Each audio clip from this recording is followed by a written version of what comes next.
Chapter 7. Correction of Mistakes. Portrait of the Ideal Manager. Separately, I will tell you about our super cool client manager Olga Nadzorova. The fact that the advertising part of our business did not sink during the pandemic is largely its merit. It came from a small advertising agency, which, as I have already said, like many others, tried to copy Medor. But why a copy when there is an original? Apparently, that's what Olga decided. She quit there and got a job with us. Every day she stayed after work and listened to audio courses, watched training videos, read useful books, delved into the specifics of our business. For 6 years of work, Olga, starting with a salary of $300, rose to a monthly income that can be envied by top managers of large corporations. What helped her to achieve such indicators? Continuous learning, healthy perfectionism, self-exactingness. These are the features of an ideal manager. I also note that the best Muscovites sometimes move to New York or London, but the most talented and hardworking people from Voronezh or Kiev usually sooner or later find themselves in the capital of Russia, where they work hard and achieve excellent results. So, thanks to the fact that Alya studied every day, she was able to lead such a large client as Spare Market. She also had other, no less respectable and well-known customers, a pizza delivery company in a large logistics network, and a lot of things. So that you understand, the larger the client, the greater the problems that may arise when working with him. For example, a pizza delivery company also expected us to promptly fulfill all their whims. For example, at lunchtime, they sent a task and demanded a report on it the next day in the morning. Olina's group again worked as hard as they could, just to get the job done on time. Although in order to compile a complete, high-quality report, in an amicable way, it takes not half a day, but 2 weeks. The most unpleasant thing is that as a result, it turned out that the customer did not actually need these materials. That's okay. Here is the international transportation network with which we worked, demanded a lot, but paid us so. They entrusted large projects to their own marketing department, and they gave us to correct their punctures and blunders, and with the requirement to do everything as soon as possible.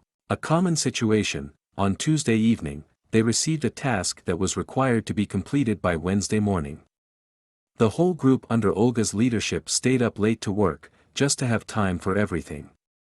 And even if it was not a big project, but a minor revision, it was still necessary to delve into it, figure out what's what, spend time. And there were really a lot of such mini tasks, and they paid for each quite a bit. The moment came when Alya, with the support of Vladimir and Eduard, nevertheless found the strength to abandon the toxic client and did the right thing. In general, there were many ugly situations that we encountered. Here is a typical example. There was a time when all food manufacturers went crazy over the legendary juice commercial, "My family, won't you burst, baby, and you pour it and move away," remember? We were ordered the same memorable viral video. To complete the 5+ task, we chose a child actor for a long time, held a bunch of castings for this. But after all the work we had done, the company said that none of the children was suitable for them, and took on the role of a child very similar to the client's daughter, or even the daughter herself, is now definitely not remembered. What a shame it was for the client manager and all the casting producers. If this client at least paid on time, then it would still be possible to endure such jumps, put up with them. But he was often late with payments.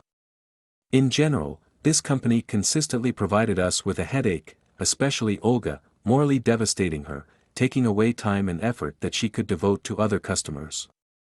So she had to break with this company. Olga focused her efforts on a pleasant and promising client who, even if he makes serious demands, pays on time. I'm talking about Spare Market, whose volumes have grown 5-fold during the pandemic. This was facilitated, of course, by the fact that the e-commerce market and marketplaces as a whole jumped sharply. But I like to think that both our agency and Olga's brilliant work have contributed to their development. And the customer, in turn, adequately rewarded us. By the way, when employees like Olga receive more than a decent salary in our company every month, several times higher than the market, implementing projects and receiving interest from it, I am happy. As John Gray writes in Men Are From Mars, Women Are From Venus, which I mentioned earlier, a man's happiness lies in the happiness of a woman and, more broadly, of his family. And for an entrepreneur, his team is the same as a family. The director of the company wins trophies and shares them with his employees. They are satisfied, and the manager is even more so. Now, as I write this book, I have a cherished desire that we have a manager who will receive $150,000 a month. This means that the company's profit will grow significantly, and we will reach a new level. I will make an important remark here. There is an opinion that it is visitors who achieve the greatest success in Moscow. They say that non-residents have to work hard, just to have something to pay for housing, otherwise they will have to return from the capital to their native lands, and this is a step back. Whereas native Muscovites do not know such a problem, and therefore are less persistent. Well, this is true, but only partially, because there are also enough hard-working Muscovites. Modesty will not allow itself to be praised, so I just nod at my colleague, Vladimir Sokovsky. Vladimir Sokovsky. I have been working part-time since I was 14 years old. At first, the ice on the streets was chopped, then he worked as a courier, as a dispatcher. Perhaps, if I hadn't met Oleg, I would have gone to work in the public sector, because I was in the government of Moscow backups. It was under Luzhkov that there was such a student project. I was the understudy of the deputy head of the Department of Social Protection for work with the homeless and neglected. We sat for 4 or 5 hours and corrected these bills for our luminaries. Of our own, we had only one project, the conversion of Moscow to energy-saving light bulbs. And at the same time, since I studied at the Social University of the RSSU, there were many departmental projects. In short, there was something to do. I managed to get 3 serious job offers, from the council, from the prefecture and from the City Department of Social Protection. That is, I had the prospect of becoming a leading specialist in the public sector, within 3 years to grow to the head of a small unit in some direction. And in the perspective of 10 years, it became quite interesting. A big bet was just made on young people, they were waiting for them everywhere. Why did I choose commerce over the public sector? This path seemed to me simpler and more understandable.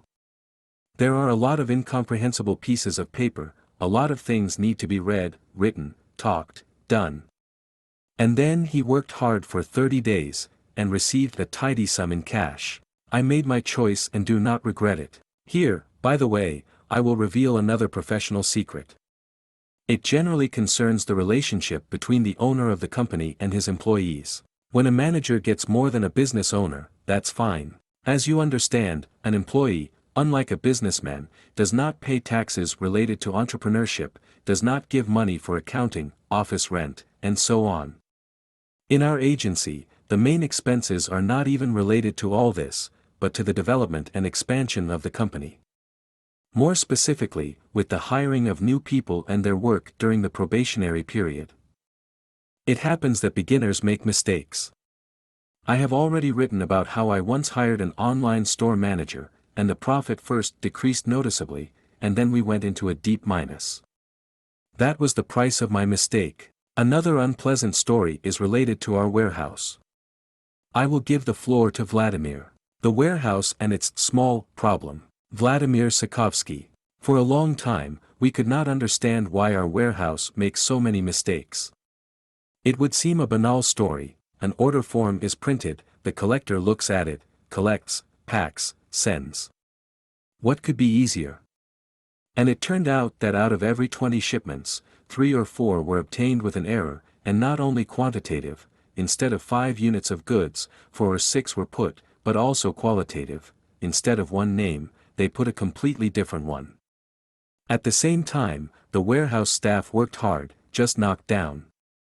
And there was no such thing that a single elderly storekeeper was responsible for everything, who walks with difficulty and does not see anything. In short, I couldn't figure out what the problem was. In the meantime, managers constantly complained about the warehouse, moreover, very emotionally, and customers, in turn, yelled at them.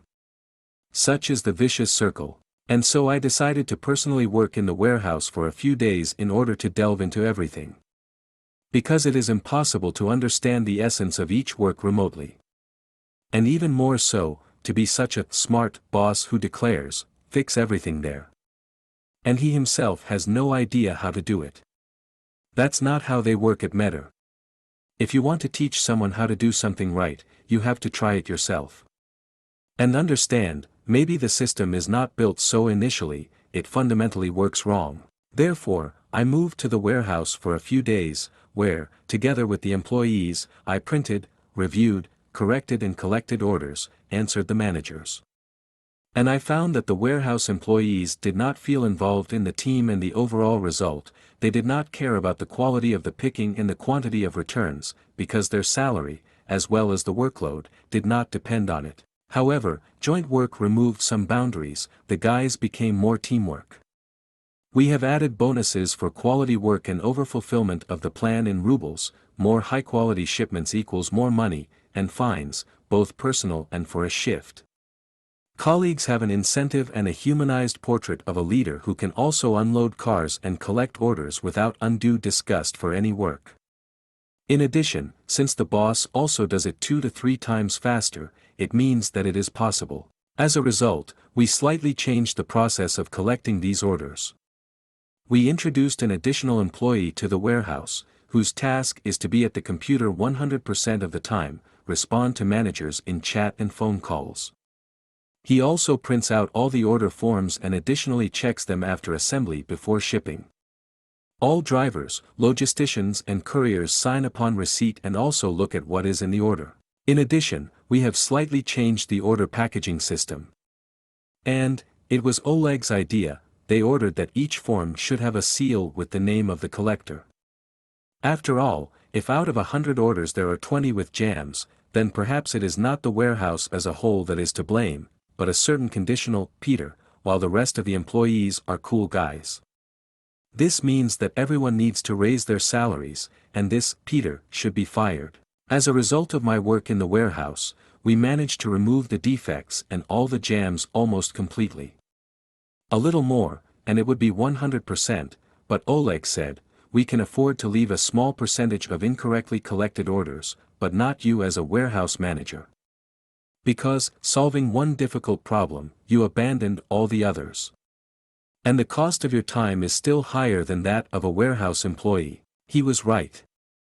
Some problems are more profitable not to solve financially at all than to deal only with them, forgetting about all the others. You may ask, how was it necessary to act then? After all, there was a problem with the warehouse, you can't get away from it. It's simple, this issue should have been resolved faster. Instead, I kind of got into the rhythm of the warehouse and became a little slower. I could well have been engaged in this task for another week, and we would have reached 100% effectiveness. Although, one way or another, after my departure from the warehouse, a certain percentage of defects still returned. Then why should I waste so much time? Objectively, I needed to deal with the warehouse as soon as possible and leave there for the next site.